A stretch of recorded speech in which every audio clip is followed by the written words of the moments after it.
Okay, Whitman continues. So, a couple of Whitman's contemporaries, people that lived and wrote around the same time, were Ralph Waldo Emerson and Henry David Thoreau, and they're often called transcendentalists. It's sort of debated whether or not Walt Whitman himself was a transcendentalist. Whether you believe that he is or isn't, it's pretty clear that he's got some spiritual aspect to his poetry, right? What he's doing formally in terms of content, he's sort of reinventing poetry in America. He's creating a new poetry, but he's also, in a way, creating a new philosophy for America. So it's not just the shape of the poem that got people talking, it's the content of the poem, what the poem's talking about. And there's some spiritual stuff in there, right? Maybe it's religious, maybe it's not, but if you start looking in section 5, there are a few buzzwords here, right? So I've got that pulled up on the board. Where am I? Swiftly arose and spread around me the peace and knowledge that pass all the argument of the earth. And I know that the hand of God is the promise of my own, and I know that the Spirit of God is the brother of my own.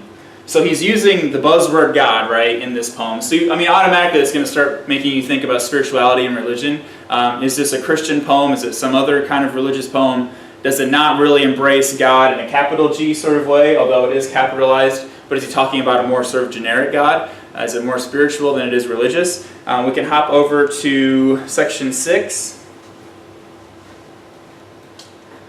A child said, "What is the grass?" stretching it to me with full hands. How could I answer the child? I do not know what it is any more than he.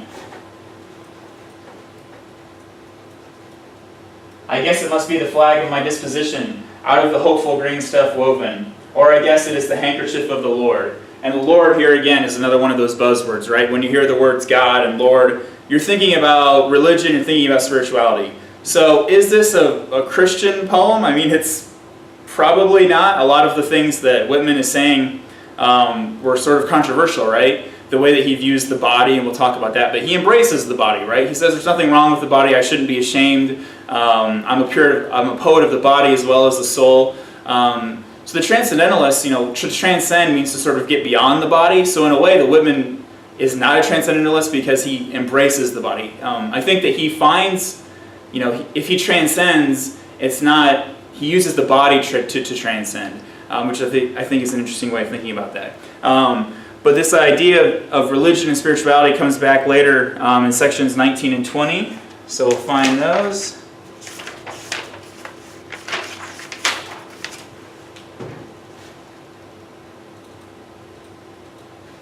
Sorry, hopefully I'll get better at this the more I practice. So 19 and 20.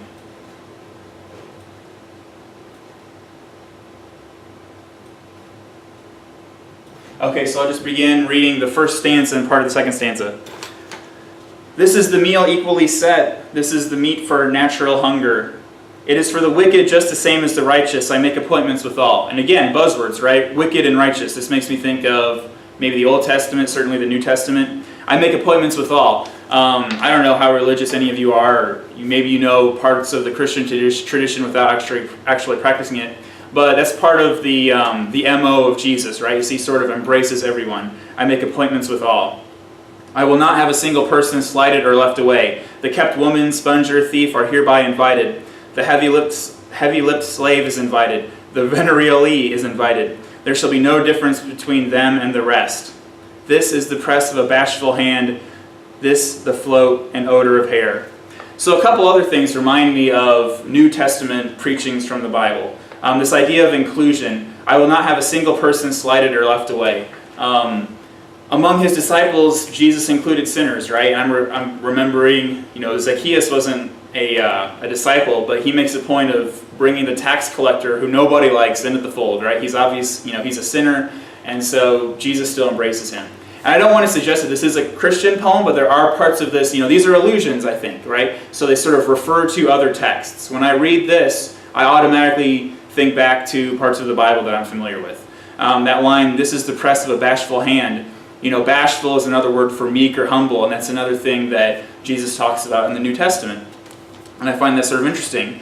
So in a way, in the Christian tradition, people tend to shy away from the body. They do not embrace it with the body. They do not embrace sensuality in the way that Whitman does. So it's sort of interesting that Whitman sort of summons up a couple of these allusions to the Bible in a poem where he's sort of preaching about the grandeur of the body. So that's happening in 19.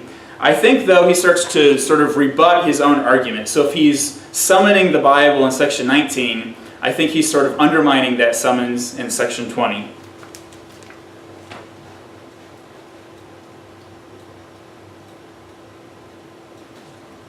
This is the 4th stanza of section 20.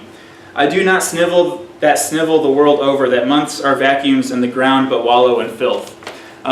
Whitman is about the here and now, right? I don't think that he would believe in a heaven the way that Christians believe in a heaven. And in that tradition, this is the temporary world, and that is, the eternal world, and the world here on earth is sort of meaningless. But Whitman does not think that, right? He embraces the here and now. He embraces the physical world. He says, I do not snivel the world over, that months are vacuums in the ground, wallow in filth. To Whitman, the ground does not wallow in filth. The ground is real, and the ground is worth celebrating.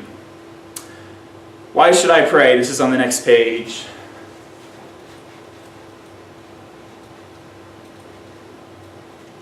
Why should I pray? Why should I venerate and be ceremonious?